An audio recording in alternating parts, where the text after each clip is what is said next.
So here's a cuckoo clock that I'm not sure if it fell off a wall, but it is completely busted.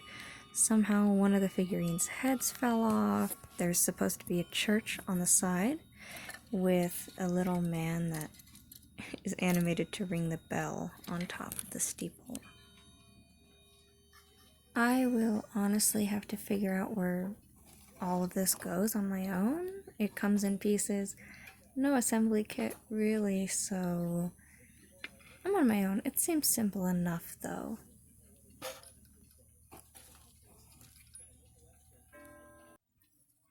Okay, so the first thing I do with every cuckoo clock disassembly is take the hands off. That's with that hand nut in the front. And then also to unhook the birds from the doors. It's best to just do that first because once you flip it over to start taking the movement out of the back, sometimes you just get hooked up because you completely forgot about that stuff. So I have this trick that I try to do to get the chains out easy, which is open up the links to get the hooks off the ends, and if you have the right momentum and angle, you should be able to just yank at it and it'll fly right out of there without getting caught up on anything. Yes, just like that. And I think you'll see that I gotta try to do that with the other one, but it's already resting in the case. So, yeah, then I have to fish it all out. It works like 80% of the time, though. I just didn't have the right angle on that one. I also want to say that when I do get caught up like that, it's not enough force to cause any damage to the movement, so don't worry about it.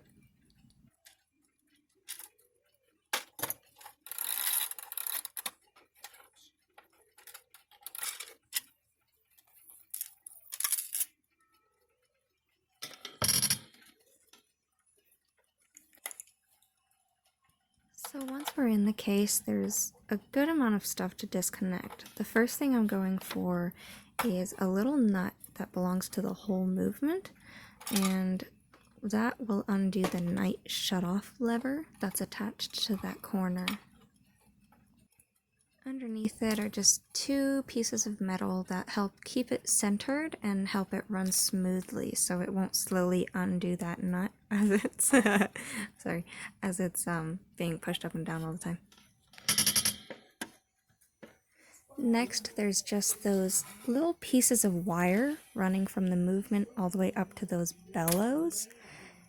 Sometimes it can be tricky, but I pry open those little loopholes and just slide those out.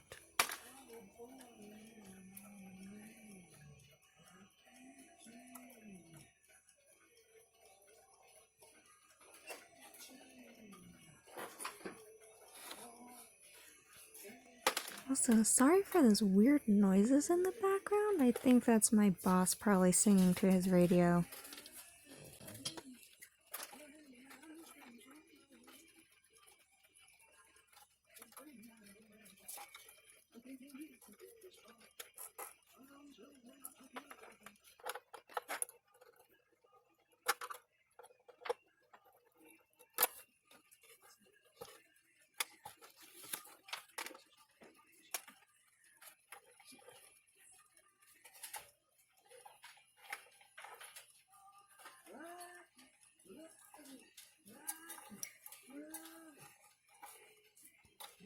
And finally, the movement is almost free if I can just get the bird to stop getting caught on that wire. Eek.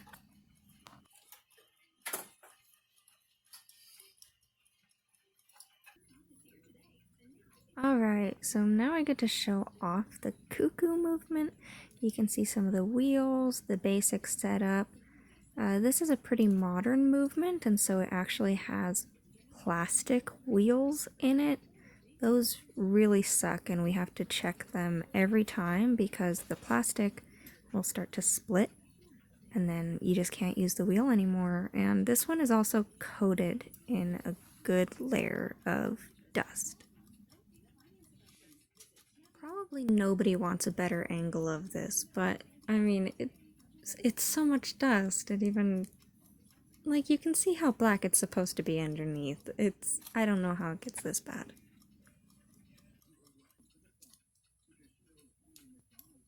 Maybe I should have explained this earlier, but this movement is actually in for an oiling because there isn't too much wear on the pivot holes or any piece of this clock.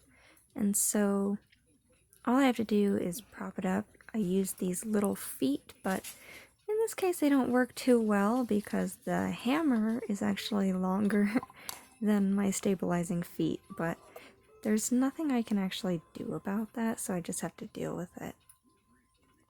I figure there's no use in having a foot that's not doing anything though, so I just take it off. All I use to clean up a clock for an oiling is just cotton swabs and usually acetone or an alcohol of some sort that can get in and break down the grease. Sometimes you can just rub the cotton swab over the pivots like that and you can collect a lot just that way, or sometimes if it's really bad we actually dunk the entire movement into our cleaning solution. I try not to do that with plastic wheels though, because it can dry out or be too harsh on the plastic. And also with the dunking the whole movement way of doing it, you have a lot of levers that are supposed to be free dropping, and sometimes you won't be able to get all of the solution out of there, and it can actually gunk it up even more. So with the whole cotton swab right now, all I'm doing is collecting off the massive amount of dust that's everywhere and really big chunks that I can easily reach. I had to turn the volume all the way off for this section because me and my boss started talking politics. But anyways, with the fat head of the Q-tip, I can't actually reach a lot of those pivot holes, especially from the back of the plate. So what I start to do is I just tear apart the cotton swab, and it just gives me a smaller piece that I can actually clean out the pivots with, because some of these get so caked with oil and dirt or whatever the heck it is that these wheels can't actually move, and wheels need to be very free falling and free spinning in order to have the best performance out of these movements. I'm just going to say that you guys are welcome because I had cut all the audio out of the previous clip, and in this one it jumped to the loudest noises possible on Earth as I use an air compressor to blow all the extra dust or dirt out of the entire movement. I also use an air compressor to blow out the case.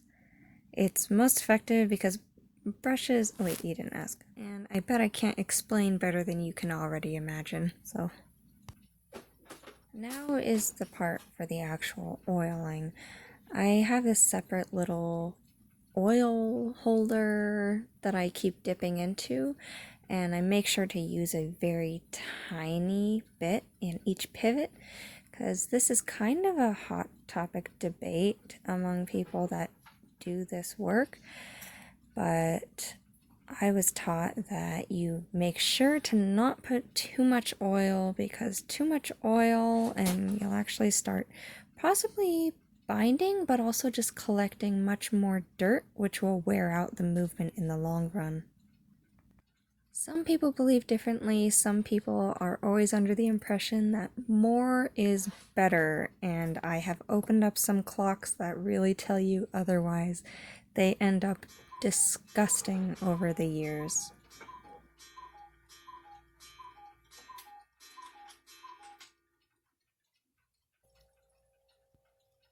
Just as a little check, I take these tweezers and you can see I kind of wriggle these gears up and down.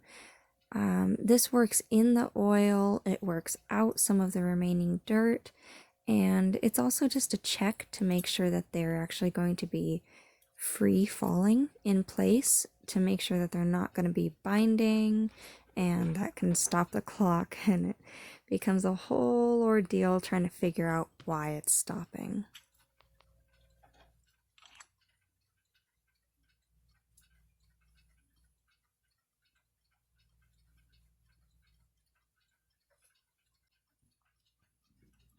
Once I have the oiling out of the way, I move on to greasing the whole thing. Not drowning it, but all the friction points, all the levers, especially these click wheels, I want them to last just a little longer, and so adding lubricant between the metal, it just helps to reduce wear over time, and hopefully they maybe will never need to be replaced. The most important greasing point of the whole clock is actually the teeth on the escape wheel in the time train.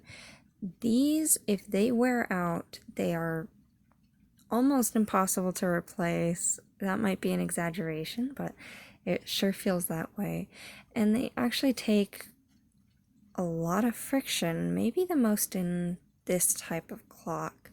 Every single tooth is going to be smashed against that verge that's ticking back and forth, and over time those can absolutely misshape the teeth on that escape wheel, and we have tools to try to straighten the teeth back out, but if the metal wears down and kind of disappears from it, then you have no choice but to just replace the whole wheel, and sometimes replacements are really hard to find.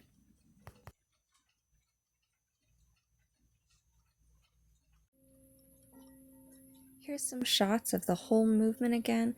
It just looks way better. At very least, it's missing all of that dirt that was caked on before.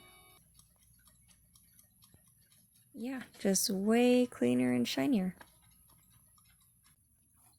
Before I reach for the glue to start trying to fix this case, first I'm just taking all the pieces, looking at them, trying to figure out where they go. Honestly, it's really just a puzzle. So, I mean, it takes a while positioning, and you want to make sure that you're very confident in where it goes and how it fits, even how you're going to secure it all together before you start adding glue onto this. Already, what's going to make this hard to really fix is these super odd shapes, like the house, especially the guy, and even the little doll's heads. Like, you can't exactly just put a huge clamp on them because they have these sharp corners or rounded edges, and it'll slide right off. You just usually want a really tight clamp between two pieces of wood that you're trying to glue together, but honestly, I don't think that I'm going to get this with this case. I will probably have to use just some sort of tape to try to solidify it in place, but it'll have to do. So, I can't believe I even gave a thumbs up right there, because I just glued the chapel to the case, and I forgot to position the guy's arm all the way up and attached to the top of it from the inside. I can't fix that, so I actually have to undo all of that. I'm just glad I realized while the glue was still wet. Wait, oh, actually, I'm so embarrassing I didn't. And I'm putting it back on. And then after this, I struggle for a long time to try to attach the guy in the chapel. And the whole time, the tight bond is in front of the camera, so I cut it. You're welcome. And the problem was fixed off camera.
And here I wait with my finger on his tiny head because I probably can't tape that in place.